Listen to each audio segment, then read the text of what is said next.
ലേഖ വിവാഹം കഴിക്കുന്നതിന് മുമ്പാണ് ഈ പ്രപ്പോസൽ വന്നതെങ്കിലേ ആ കുട്ടിയെ ഞാൻ എപ്പോൾ കല്യാണം കഴിച്ചെന്ന് ചോദിച്ചാൽ മതി. നോക്ക്, നിന്നെ ഉപദേശിക്കുകയാണെന്ന് കരുതൽ. നിനക്ക് നിന്റെ ഈ ഗുണ്ടായുസൊക്കെ ഒന്ന് അവസാനിപ്പിച്ചൂടെ പോയി. കുറച്ചുകൂടിയൊക്കെ പക്വത കാണിക്കേണ്ട പ്രായമായി നിനക്ക്. നിന്റെ ഭാര്യ ലേഖയുണ്ടല്ലോ, അവൾക്ക് ഈ വിഷയം ഒന്നും അറിയില്ല. എന്നെങ്കിലും നിന്റെ ഒറിജിനൽ സ്വഭാവം അവൾ അറിഞ്ഞാൽ ആകെ പ്രശ്നം. നിനക്കറിയാലോ, വർഷത്തിൽ 365 ദിവസം മദ്യം കഴിക്കുന്ന വ്യക്തിയാണ് ഞാൻ. എന്നാൽ എനിക്ക് മദ്യപാനവും ഇല്ല, പുകവലിയും ഇല്ല എന്നാണ് അവൾ മനസ്സിലാക്കി വെച്ചത്. എടാ, അവളുടെ അച്ഛനും അമ്മയൊക്കെ ദുബായിലാണ് താമസം. ഇവർക്കൊന്നും ഈ നാടായിട്ട് ഒരു ബന്ധമില്ലാത്ത മനുഷ്യന്മാരാ. അവൾ ഒരിക്കലും ഇത് അറിയില്ല. ഓ, വലിയ കാര്യമായി. നോക്ക്, ഞാൻ നിന്റെ വൈഫ് ലേഖയെക്കുറിച്ച് ഒരു ഐഡിയ ഉണ്ടാക്കിയിട്ടുണ്ട്. അവളൊരു എക്സ്ട്രാ ഓർഡിനറി ഡീസൻ്റ് ആയ വ്യക്തിയാണ്. സ്കൂളിൽ പഠിച്ചിരുന്ന കാലത്ത് സ്കൂൾ ലീഡറായിരുന്നു. കോളേജിൽ പഠിച്ചിരുന്ന കാലത്ത് കോളേജ് ചെയർമാനായിരുന്നു. പിന്നെ NCC കേഡറ്റാണ്. അതുപോലെ തന്നെ സ്പോർട്സിൽ ഒരുപാട് പ്രൈസസ് കിട്ടിയിട്ടുണ്ട്. ഡിഗ്രിക്ക് പഠിക്കുമ്പോൾ ഫസ്റ്റ് റാങ്ക് കൂടെയാണ് അവൾ പാസ്സായിരിക്കുന്നത്. വളരെ ആക്റ്റീവായ, വളരെ എനർജറ്റിക് ആയ, വളരെ ആദർശധീരയായ വ്യക്തിയാണ് അവൾ. എന്നെങ്കിലും അനിരുദ്ധിൻ്റെ യഥാർത്ഥ സ്വഭാവം അറിഞ്ഞാൽ ആകെ പ്രശ്നവും. പിന്നെ ഞാനായിട്ട് അവളോടൊന്നും പറയില്ല. അല്ല, നിന്റെ സാരോപദേശം കഴിഞ്ഞാൽ എനിക്ക് പോകാൻ സമയം. ഇഷ്ടമുള്ള പുതിയ മനുഷ്യൻ്റെ MLA യുടെ പെങ്ങളെ കല്യാണം കഴിച്ചോ. ഇവനെയൊക്കെ ഉപദേശിക്കാൻ പറഞ്ഞാൽ എന്നെ വേണം പറയാൻ.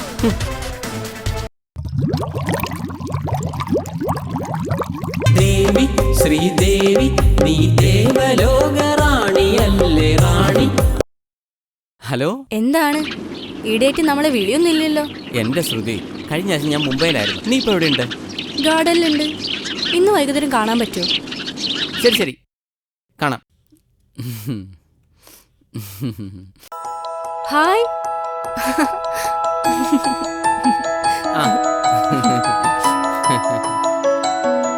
എന്താ ചേട്ടാ, എത്ര ദിവസമായി കണ്ടിട്ട്? ഫോൺ വിളിച്ചില്ലെങ്കിലും ഒരു മെസ്സേജ് എങ്കിലും അയച്ചൂടെ? നോക്ക്, മെസ്സേജ് ഒന്നും അയച്ചില്ലെങ്കിലും ഞാൻ ഒരുപാട് കാര്യങ്ങൾ ചെയ്തിട്ടാണ് വരുന്നത്. എന്ത് കാര്യം? സന്ദീപിനെ മനുഷ്യക്കടത്തിന് സഹായിക്കുന്ന ഒരു ഗ്യാങ്ങിനെ ഞാൻ തെളിവോടെ അറസ്റ്റ് ചെയ്തു. ജോലി വാഗ്ദാനം ചെയ്ത് മുംബൈയിൽ എത്തിച്ച 10ഓളം പെൺകുട്ടികളെ ഞാൻ ആ കാട്ടാളന്മാരിൽ നിന്ന് രക്ഷിച്ചു. ഓ, അതേതായാലും നന്നായി. അല്ല, ഈ തെളിവുകൾ വെച്ച് സന്ദീപിനെ അറസ്റ്റ് ചെയ്തൂടെ? അവിടെയാണ് പ്രശ്നം. അവൻ ചെയ്ത തെറ്റുകളെല്ലാം മറ്റു ചില ബിനാമികൾ ഏറ്റെടുക്കുന്നു. പ്രശ്നമാക്കേണ്ട, മറ്റു ചില തെളിവുകൾ കൂടി ഉണ്ടാക്കി ഞാൻ ആ സന്ദീപിനെ പൊക്കും. ചേട്ടൻ ജോലിയോട് കാട്ടുന്ന ആത്മാർത്ഥത കാണുമ്പോൾ എനിക്ക് സന്തോഷം തോന്നുന്നു.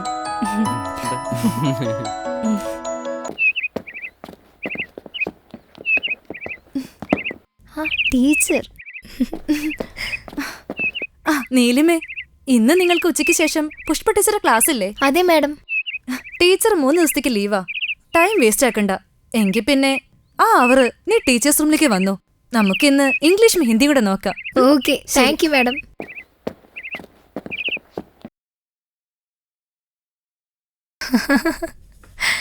കഴിഞ്ഞ ആഴ്ച ലൈബ്രറിയിൽ നിന്നെടുത്ത പുസ്തകം നീ വായിച്ചു തീർത്തോ? തീരുവാൻ ഇതുവരെ തുടങ്ങിയിട്ടില്ല ടീച്ചർ. അതെന്താ? ഒന്നുമില്ല മാഡം, എനിക്ക് വായനാശീലം തീരെയില്ല. ഭയങ്കര മടിയാ. പിന്നെ ഞാൻ വായിക്കും. ടിൻഡുമോന്റെ കോമഡിയോ വേറെ കോമിക്സോ കളിക്കുടുക്കോ ഒക്കെ. ഈ നീലിമ എപ്പോ നോക്കിയാൽ ലേഖയുടെ കൂടെ തന്നെ. ഒറ്റയ്ക്ക് എപ്പോഴും കിട്ടുക. നാളെ വരുമ്പോ കുറച്ച് നേരത്തെ വരണം കേട്ടോ? Okay madam. എന്താണ് ഇന്നത്തെ ട്യൂഷനാ കഴിഞ്ഞോ? അങ്ങനൊന്നുമില്ല. കുറെ ക്ലാസ് നഷ്ടപ്പെട്ടപ്പോ പ്രോജക്റ്റ് ചെയ്യാൻ ടീച്ചർ സഹായിക്കാന്ന് പറഞ്ഞു. എന്നാ ഞാൻ പോയിക്കോട്ടെ ടീച്ചർ. ലേഖ, എന്നാലും എനിക്കിതങ്ങോട്ട് വിശ്വസിക്കാൻ പറ്റുന്നില്ല. നീലിമ ഇത്ര പെട്ടെന്ന് നല്ല കുട്ടിയാവുമോ? ആകും. ആ, കാത്തിരുന്ന് കാണാം.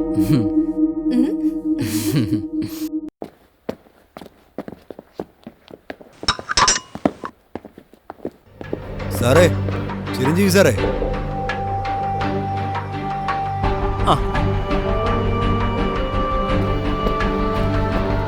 ആ, പറയൂ.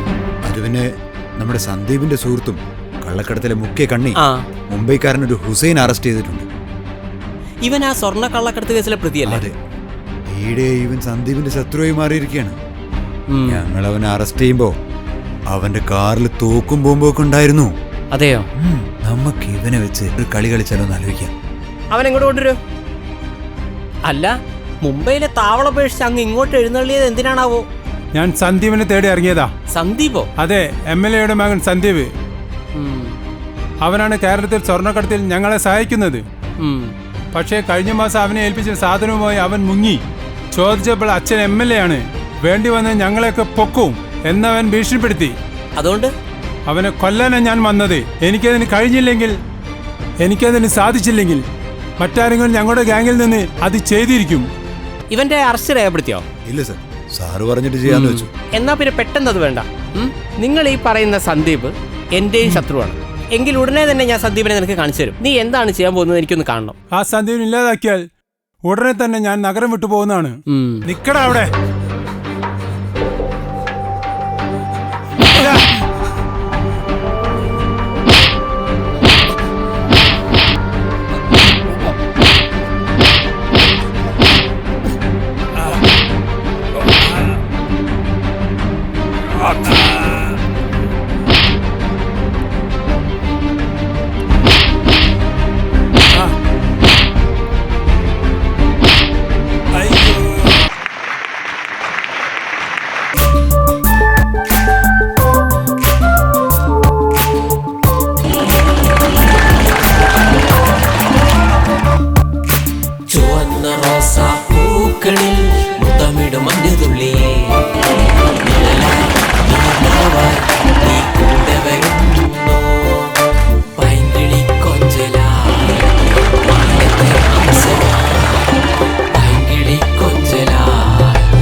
എടപ്പാളിൽ പലതവണ നമ്മൾ കണ്ടിട്ടുണ്ടാവും.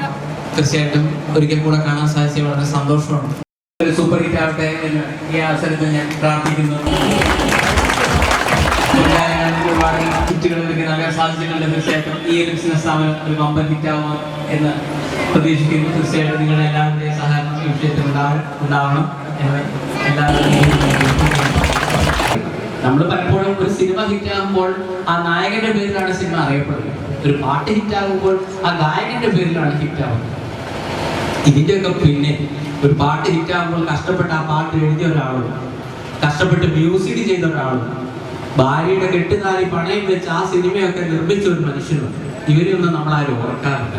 ഒരു നടിയെ കാണുമ്പോൾ അവളെ ആ റേഞ്ചിൽ എത്തിച്ച മേക്കപ്പ് മാൻ അടക്കമുള്ള പല ആളുകളുണ്ട്, ക്യാമറമാൻ, എഡിറ്റർ.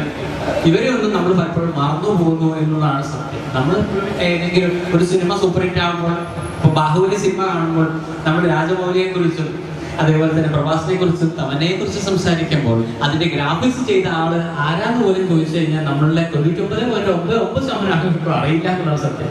യഥാർത്ഥത്തിൽ 250 പേരുടെ ഒരു ടീം വർക്കിൽ അത്രയും ഒരു വർഷമൊക്കെ അവർ കഷ്ടപ്പെട്ടിട്ടാണ് നിങ്ങൾ കണ്ട പല ഷോർട്സും കണ്ടത്. അതുകൊണ്ട് ഇവര് മോശമെന്നല്ല ഞാൻ പറയുന്നത്. യഥാർത്ഥത്തിൽ നിങ്ങൾക്ക് അതിലെ പ്രൊജക്ട് ചെയ്യപ്പെട്ട ഭൂരിഭാഗം കാര്യങ്ങളും ഗ്രാഫിക്സ് ഡിസൈനറുടെ ജോലിയായിരുന്നു, ഒരിക്കലും നിങ്ങൾ വിചാരിച്ചതല്ല. അപ്പൊ അതുകൊണ്ട് ആരുടെയും ജോലിയെ ചെറുതായി കാണാതിരിക്കാം. ഇതൊക്കെ കുറേയൊക്കെ അറിയാൻ വേണ്ടിയിട്ട് കൂടിയാണ് ഞാൻ എല്ലാ പണിയും എടുത്തത്. നിങ്ങൾക്കറിയാം, ഈ അടുത്ത കാലത്ത് ഇളയരാജ സാർ പറയുണ്ടായി അദ്ദേഹത്തിന്റെ പാട്ട് പാടുന്നവരെ ഞാൻ റൈറ്റൊക്കെ മേടിക്കുന്നുണ്ട്.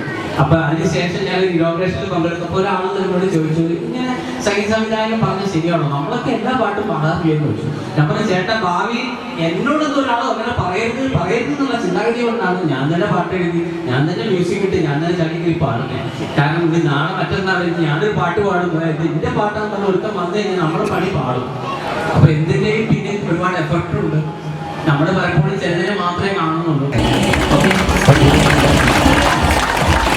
ചുവന്ന റോസാ പൂക്കളിൽ മുത്തമിടും മഞ്ഞുതുള്ളിയേ, നിഴലായി നീലാവായി നീ കൂടെ വരുന്നു, പൈങ്കിളി കൊഞ്ചലായി മാനത്തെ ഹംസമായി, പൈങ്കിളി കൊഞ്ചലായി മാനത്തെ ഹംസമായി. ചുവന്ന റോസാ പൂക്കളിൽ മുത്തമിടും മഞ്ഞതുള്ളിയേ, നിഴലായി നീലാവായി നീ കൂടെ വരുന്നു, പൈങ്കിളി കൊഞ്ചലായി മാനത്തെ ഹംസമായി, പൈങ്കിളി കൊഞ്ചലായി മാനത്തെ ഹംസമായി. പ്രേമ തപസ്സിരുന്നു ഋതുക്കൾ പോയതറിഞ്ഞില്ല, മേടപ്പുലരിയും ചിങ്ങപ്പുലരിയും വന്നു പോയതറിഞ്ഞില്ല, പ്രേമ തപസ്സിരുന്നു ഋതുക്കൾ പോയതറിഞ്ഞില്ല, മേടപ്പുലരിയും ചിങ്ങപ്പുലരിയും വന്നുപോയതറിഞ്ഞില്ല. മോഹനരാഗപരാഗങ്ങൾ ചൂടുമ്പോൾ സ്വപ്നം വിടർന്നു മെല്ലെ മെല്ലെ. മോഹനരാഗപരാഗങ്ങൾ ചൂടുമ്പോൾ നെഞ്ചിലെ മോഹം വിടർന്നു മെല്ലെ. ചുവന്ന റോസാപ്പൂക്കളിൽ മുത്തമിടും മഞ്ഞുതുള്ളിയേ, നിഴലായി നീലാവായി നീ കൂടെ വരുന്നു.